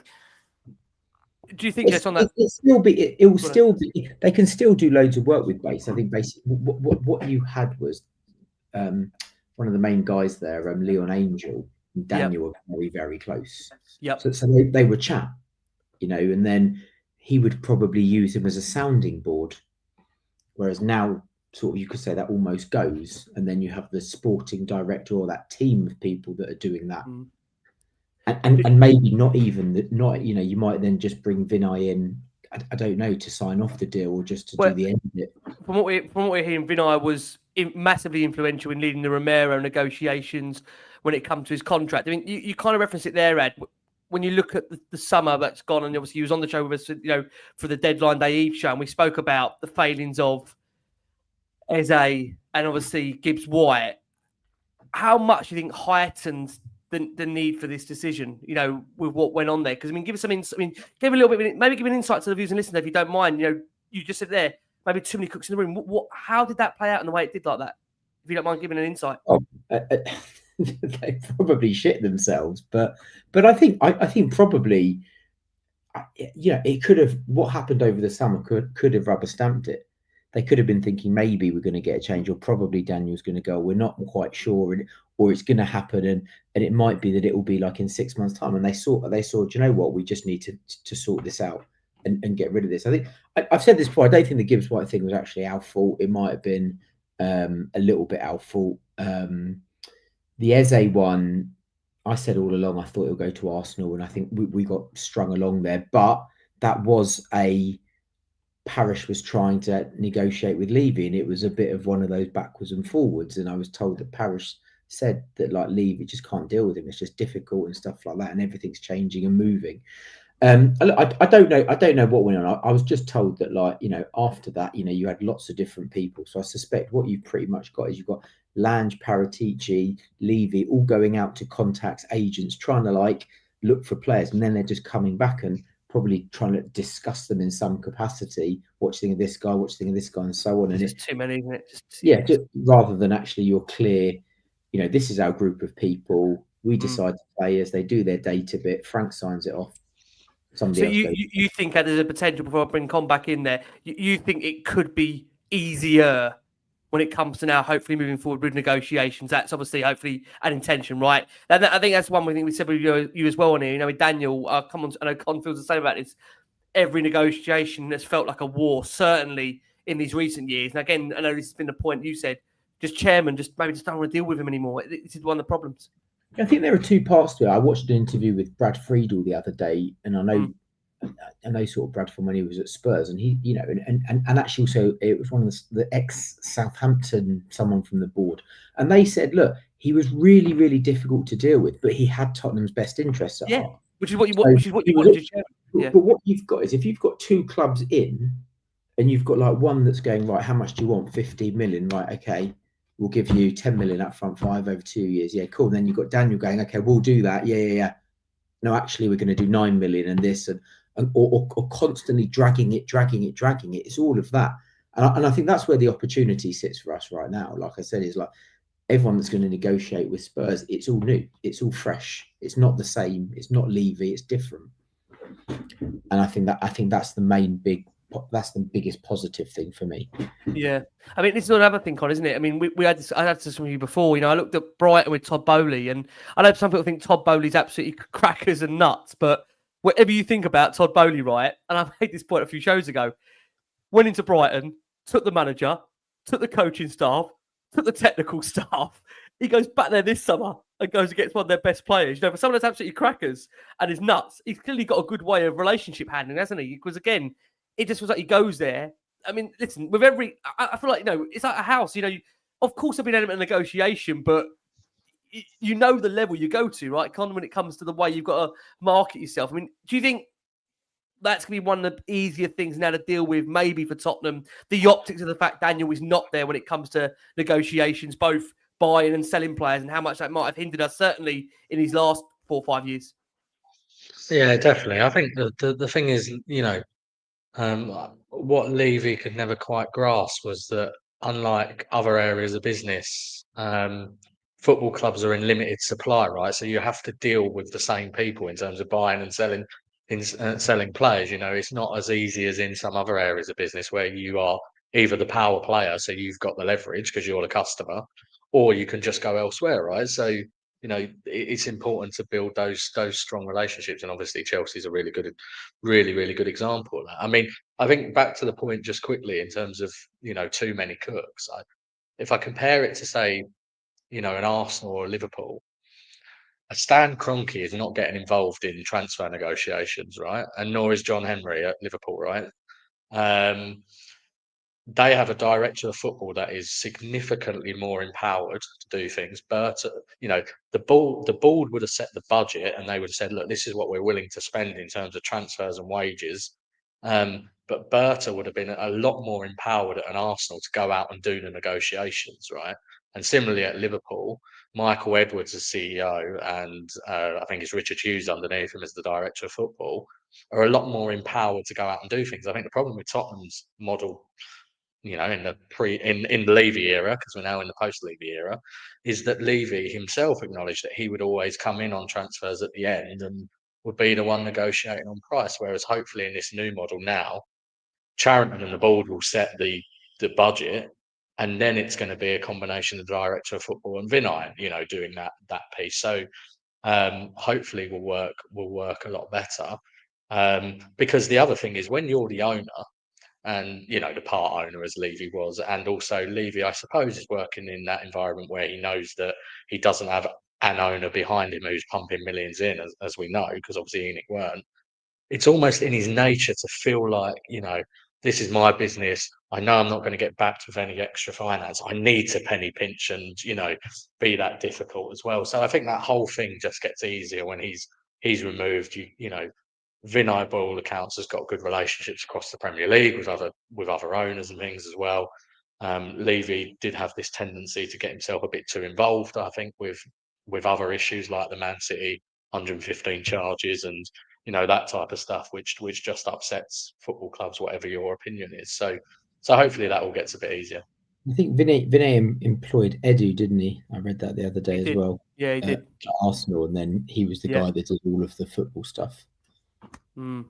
It's fascinating. Go on, Jason. But it's also, you know, Vinay doesn't get where he is today without being a tough negotiator as well. Agreed. You know, anyone in a position like that, in a business of that value, you know, this feeling that we'll phone a club up and we'll phone Palace up for Mateta or whoever, doesn't matter. And we'll get the Steve players Parish straight says, all right, you can have him for 60 million. And Vinay just says, okay, no problem. I mean, there'll still be negotiations, there'll still be stuff going on.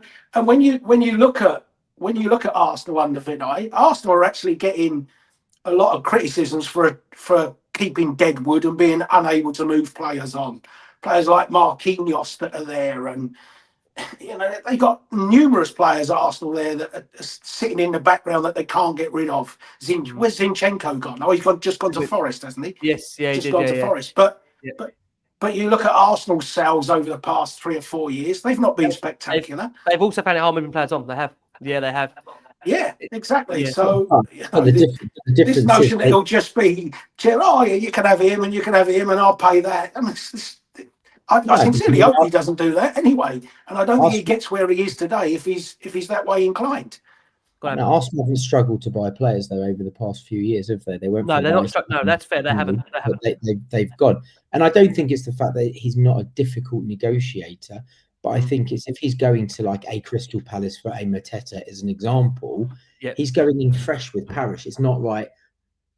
Levy's just 25 years of history there, and you know they've had their ups and it's fresh. Yeah, it's different. So you think, Ad, now with this change, it's going to, you know, even from that perspective, the removal of Daniel when it comes to that element to it. I mean, this is a very fascinating point. I was going to actually ask Chase, but I'll ask you, then maybe we'll loop round on it.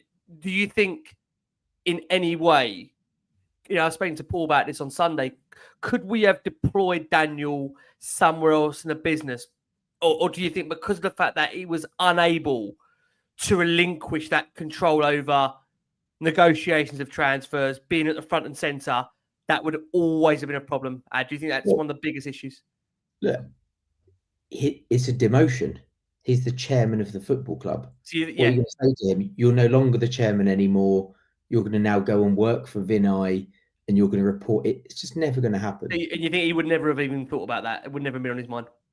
I doubt it. I doubt it. I think it would be egotistically, not to say he's got a big ego. He might have a big ego, but like, would anyone here take a demotion if you're in a decent position in your work? Doesn't look great. I mean, stay on and take a demotion. Especially again, it's on that point, Con, isn't it? You know, he's been here for 25 years. I suppose when I even asked that question, it sounds stupid to say that, but you know, do you think anyway, Con, we're losing someone of a skill set that the club could still have benefited from, or not?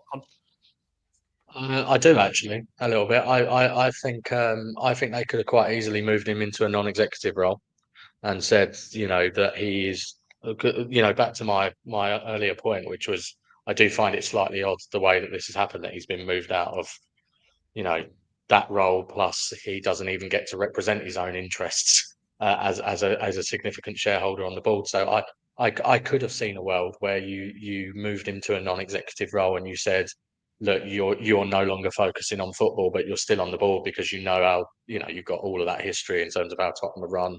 You know, I think Rick, when we had a chat about a potential takeover, you know, weeks or whatever ago, I said there probably was some merit, and this is someone who's hugely critical of Daniel Levy, as you know. I think there was some merit potentially in, you know, argument's sake, say you're bought by the Qataris, just for argument's sake, that you keep Levy around for 12 months to help with that transition. And you say to him, obviously you've got no involvement with the football, but you're here to help us get used to Tottenham, right? And so and that's really normal in business, right? When you get a buyout of a private company, that the management team stays around for 12 months to help with the transition. But this is why I suspect that it's bigger than we think it is. It just all of it feeds into the traditional things that I see in the corporate world when you're gearing up for something bigger. So, but we'll see. Yeah, and what you don't know, what you don't know, Rick, is whether he was offered a different role, and he just said, "Look, no. If I'm going, I just want the clean break." And also, we don't know whether, like, you know, I'm sure he's a big shareholder in the club. He'll be around if people want to sound him out for information and advice. He's not like disappearing. He's still a massive shareholder in the club, so I'm sure he'll still be consulting it to Spurs in some capacity. But I think his shadow looms too big for him to be involved in the club on a day-to-day basis if you're removing him from that main role. Yeah, it's also worth saying on that point for those that aren't aware, because I think Con might I was probably leaning him to bring it up, and I haven't done that. But Con, they haven't made a change, haven't they, on Company's House about the fact that Daniel is now no longer listed. I believe on there as I say he's no longer there as chairman, right? That change has taken place. I understand, Con. Yeah, they've filed the Company's House listing to remove him as a director. So it's Yeah. anyone that wanted him gone, it's definitely gone. Don't worry.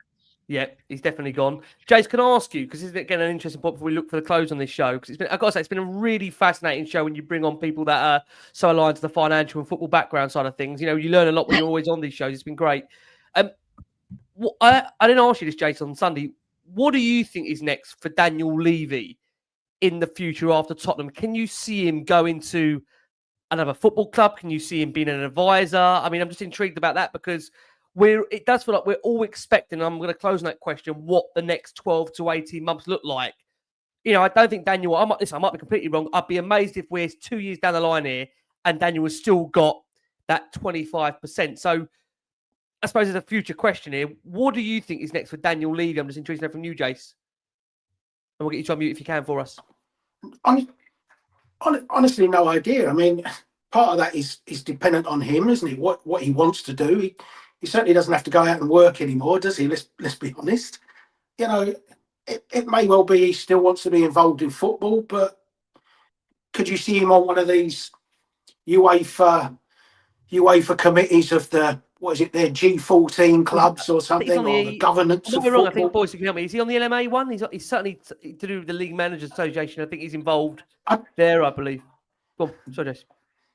He's sacked enough managers he's probably paid enough compensation to own the League Managers Association. But yeah, I mean, he may well want to be involved in I think he'd want a prestigious job in UEFA as one of their what they call the G14 clubs or the elite clubs or some kind of football governance.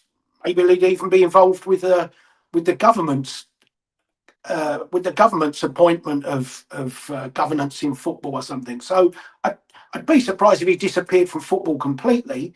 But I think in terms of being a club chairman, be it at a different club, I'd be surprised if he gets involved in something like that again. But who knows? You know, like I say, he's got the money and he's part of Tavistock's group as well. Tavistock has some nice yachts and some nice villas and some nice golf courses and some fantastic luxury condos and things that I'm sure he'll be able to have a nice life, mate. That's for sure.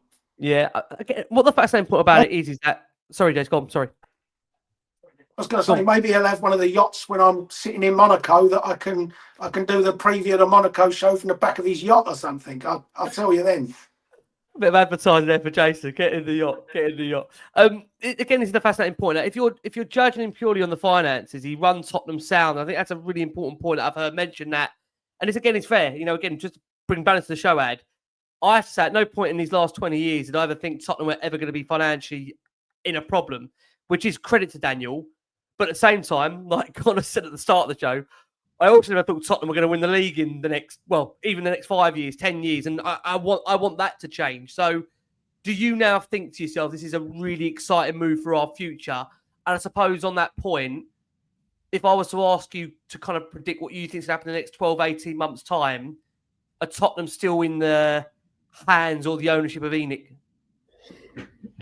I mean, for me, like, he'll be defined. So off the pitch, he did fantastic things for Spurs. None of us can doubt that, right? He did some brilliant things for the club. And it's interesting because people put up on Twitter and stuff like that the other day, we got to 7 finals and didn't win. And you know, it could have turned out that we could have won the league once. We could have won the Champions League. And there's, you know, I look back to that Portsmouth semi-final and the Blackburn final. You know, we could have. You know, there's a few games on there. You know, in another world, we could have had a league title, a Champions League, and a couple more cups. And actually, he would have had like probably a pretty good stewardship. But for me, the two defining moments were one less than the other one, but one was not back in Redknapp when we had a really, really good team at a particular point. And the main one for me, which everybody agrees on, is that period with Pochettino. 518 days without signing a player. Where, you know, and for me, that was my turning point where I was like, we need new ownership now. We have to go.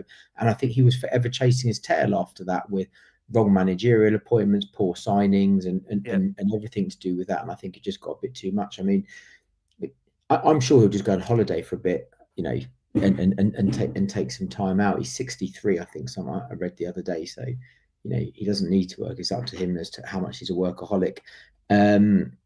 Will Spurs still be owned by ENIC in 12 to 18 months? Don't know. I genuinely don't know. And if I was, I suppose the bit that I don't know is how far down the line they are with due diligence. If somebody actually came in to actively want to buy the club now, it's going to take 6 to 9 months anyway from start to finish. Interesting. So if, you know, so that's if it like runs smoothly through due diligence and stuff like that. So if you said 12 to 18 months, I'd say they'd probably still be about, but don't kid yourselves, they will be looking to get out for sure. Or look, two things are going to happen, right? They're looking to get out, or they're going to be true to their word and pump some money into the club, and we're going to go for it. So either of those is a good option for me, because if we do sell, if we are £3-4 billion, there's only certain people that can come in and buy us. And as Connor made the point, with our PSR constraints or lack of them, you know, we can have unlimited investment to really take us to the next level, which is what we're primed to do. And that can be Levy's legacy. That can be his legacy. He's primed us to be in that position to go on. For me, he just should have gone 4 years ago. When and I'm we might have got Colin's dream and won the league in 5 years, so we couldn't be sitting here as champions now. Well, a question of maybe you or Ad. When I'm pushing Jason around when we're in our aces, am I going to be sitting there going to Jason, God, we should have given Daniel Levy credit on this podcast? What do you think? What do you think, Connor, Ad? What do you think? Will we ever be looking thinking that, or fans ever think back and think, God, we should have given Daniel Levy more credit? I think we will, and I think I've reflected on it in the past few days where I've been pretty Levy out. But I think, okay, if you reflect back on that 24 years, I sat there under Alan Sugar watching the utter I used to just sit there watching Ginola and not watching anybody else, just sit there staring, watching him. And we were absolutely dog shit. And we are significantly better. We haven't replicated with trophies on the pitch, but we are significantly better on the pitch and off the pitch under Daniel Levy's ownership. But the main failure was to twist instead of sticking in a few big times where we should have just pushed the boat out a little bit more. And for me, under Pochettino, and really gone for it. And that will always be it. And you can sit there and go through line by line all of the stupid transfers and players that we didn't buy as well, which you can lay the blame on him, like with the Grealishes and stuff like that. But that sort of goes away when you look at the bigger picture. And that whole period of time, where we are now compared to where we are, is an incredible, much better place. Yeah, I've got a feeling, Con, that the 15 or nearly 20,000 that are watching this show have all got you calendar marked for the next 5 years to see if we've won the league. Yeah, only if we get taken over, just to be clear. There's a big asterisk there. Only if we get taken over. On that point, Con, let's get a question out to you here, if you don't mind. Richard Smith says, even Levy said that Tottenham isn't cash rich and you need to operate. Isn't this loan the real bridge between now and a major investment through percentage shares or club sale? What do you think of that? Yeah, I mean, football clubs aren't cash rich, just to be clear. That's it's the nature, right? People don't get into football because they want their football club to turn a profit each year and they want to draw out dividends, right? The only football club in the Premier League that's drawn out dividends over the last 15, 20 years is Man United. And I mean, the Glazers, for me, the worst owners in the league, even worse than ENIC, right? So the reason why people get into football clubs is because for some owners, it's used as a vehicle for other things, right? In terms of sports washing, or it's a plaything, or it's a way to make money on a potential sale because you hope that you grow it in terms of capital appreciation over time, right? So, and Tottenham's cash position has been ridiculously healthy, right, for a football club, for a Premier League football club, and that's where perhaps I'm slightly more scathing than Adam is in terms of my reflections on Levy and ENIC, because there's part of me that goes to, it's no good doing all of that great financial work if you don't take advantage of that platform yourself. And we are all begging for a change in ownership to have someone to actually take advantage of that platform. And this is where my argument has always never been on, because outcomes in terms of trophies and things, it can be as down to the smallest detail, like your player hits a penalty over the bar and that's what makes you win a trophy or not, right? Mine comes down to, do I feel like this ownership has given its best will to try and win on the football pitch? And no one can answer that question yes, because on every single metric that you can look at to answer that question, they haven't. Right, the lowest wage to revenue ratio, the net spend. You had 5 years pre-moving into the new stadium where our net spend averaged £13 million a year, and Poch went 3 transfer windows without a single signing at a time when we were getting into the Champions League, and Poch did that job in spite of the ownership, not because of it. So there's all of these examples. I think what he definitely has done is that financial stability you can't argue with, right? No. But I think his approach to risk has been so cautious that that's what's held us back. And so you can almost say thank you in terms of, then please God, the next owners come in and do what we want them to do. But we can also, I think we can look at it and go, we're disappointed you didn't do that yourself, because you spent a number of years wasting that opportunity. How many times over the years have we all said, we didn't quite do well enough in that transfer, but if only we'd just you say it after you say it during when we bring you on. If only we'd just done that, if only we'd just, and that will always be his on-pitch legacy. Just didn't twist. Yeah, I mean, King Honor says here, will ENIC now show genuine ambition to actually challenge for the league and the Champions League, or is this all lip service to appease the fans? Let's get around the table on that. James, very quickly, yes or no on that? Oh, hold on, I'm mute. Sorry, I thought you. Go on. Sorry. If they're not going to be able to do that in 12 months, are they? No. To challenge for those two things. So, if they're here in 2 or 3 years' time, then hopefully they've shown the ambition. But, I genuinely don't think they can just flip the switch and make us competitive to win those 2 trophies. I mean, we're miles behind where Liverpool are at the moment. So, but hopefully they'll show enough investment where supporters can believe that's the end game. That's for sure. Yeah, do you share that as well, Ads? Con, let's go Ads, and we'll go to Con to close. Go on, Ad. I believe they want to sell the club. That's what I believe, and I believe you need to push the boat out and invest in the short term to try to get, as I said, the maximum value of us. If you're looking at it from a pure business point of view, for them, Spurs, we finished 17th last season. They cannot risk that again. Loss of revenue, TV, Champions League, all of that. So you'll be thinking, okay, that's why I said if they pump in some money, 100, 200 million over the next 12 months, and that moves us up into that sort of top 6th place, cements ourselves in and around the Champions League, then that would be beneficial for them on an exit. Yeah, it's going to be really fascinating. Guys, there's been so much love for both of you on here. Less me and Jason, but that's fine. We're all right with that. We're fine with that. We know had more love over the years than me. Possibly. Con, let's come to you. There's now people imploring you. They want you to start your own show. If you win the league, mate, you can do whatever you want. Yeah. I can't compete with your numbers, Ricky. I'm a Daniel Levy in the world of Polies. No, I started my own YouTube channel. So, but yeah, Jason's the brains behind the operation. I'll just turn up. I think in terms of the question, obviously because of the mismanagement over the last few years, we're very far behind doing that immediately, unless there was a huge sea change in terms of the way we're going to operate. Look, I think it's. I'm hopeful. To Adam's point, the point I always make: you can build the best stadium in the world. You can host as many Beyonce concerts as you like, and boxing and everything else, but nothing will grow your revenue like consistent, sustained success does.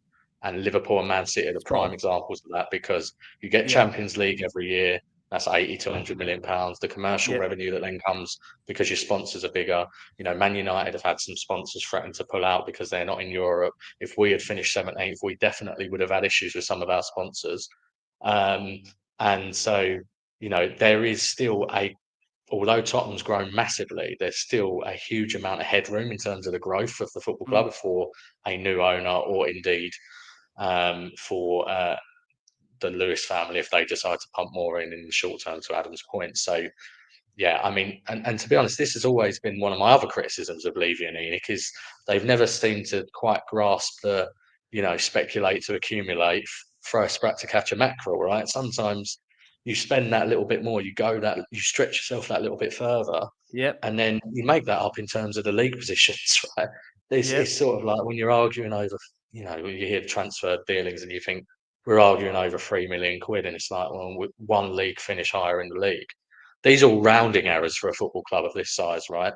And so hopefully that mindset changes, be that either the Lewis family in the short term because they're trying to sell it for more, or indeed hopefully new owners as quick as possible. Boys, it's been education and been a pleasure. Ads, are we all I say every time I go to ads, we'll bring you back on when there's a next crisis. We didn't expect the chairman to depart. And it wasn't a crisis, it was for many a happy thing. So going to be fascinating to see how the next few months play out, right? And I'm sure we'd rather be mad to come back.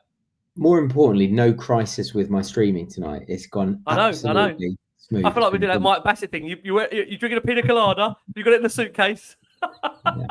That's been good. It's been good. It's been really enjoyable. I think it's interesting times. It's really interesting times as to what the future holds, because it is a new dawn for many reasons in terms of like the day-to-day inward running of the club, and hopefully we'll see some output of that in a positive way.